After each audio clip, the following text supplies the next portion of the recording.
ప్రతి ఒక్కరు వినియోగదారుల హక్కుల చట్టాలపై అవగాహన చేసుకోవాలని జిల్లా వినియోగదారుల కమిషన్ చెరుకూరి రఘుపతి వసంత కుమార్ పిలుపునిచ్చారు. కాకినాడ డైరీ ఫార్మ్ సెంటర్లో గల బాలికల హాస్టల్లో హ్యూమన్ రైట్స్ ఆధ్వర్యంలో వినియోగదారుల హక్కుల విధులపై అవగాహన కార్యక్రమం జరిగింది. ఈ కార్యక్రమంలో ముఖ్య అతిథిగా జిల్లా కన్స్యూమర్ కమిషనర్ చెరుకూరి రఘుపతి వసంత కుమార్ పాల్గొని వినియోగదారుల హక్కుల చట్టాలపై అవగాహన కల్పించారు.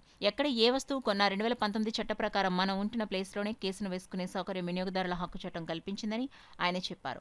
ఈ కార్యక్రమంలో Naidu, human rights national president Bodapati Dasu తదితరులు పాల్గొన్నారు. పైగా ఈ ఆన్లైన్ మార్కెటింగ్ అన్నీ కూడా ఈ 2019 యాక్ట్లో ఉంది. ఎక్కడో కొంటాం. ఒకప్పుడు ఏంటంటే మనం ఢిల్లీలో కొన్నాం అనుకోండి వస్తువులు, ఢిల్లీకి వెళ్ళి కేసులు వేసుకోవాల్సి వస్తుంది. ఇప్పుడు అలా లేదు.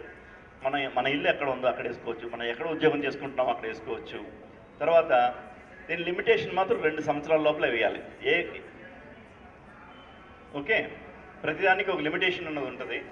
మనం ఎప్పుడో పడుకుని ఎప్పుడో వేస్తామంటే కుదరదు. 2 సంవత్సరాల లోపల మరి కంప్లైంట్ వేసుకుంటే మీకు అన్నీ కరెక్ట్గా ఉంటే వెంటనే 21 రోజుల లోపల నంబర్ ఇవ్వాలి. 30 రోజుల లోపల వాళ్ళు దాఖలు చేయాలి, లేదా 45 రోజులు, 3 నెలల లోపల మీకు పరిష్కారం దొరుకుతుంది. సో ఇంతటి చక్కటి అవకాశాన్ని మీరు అందరూ వాడుకోవాలి, మీరు తెలుసుకోవాలి.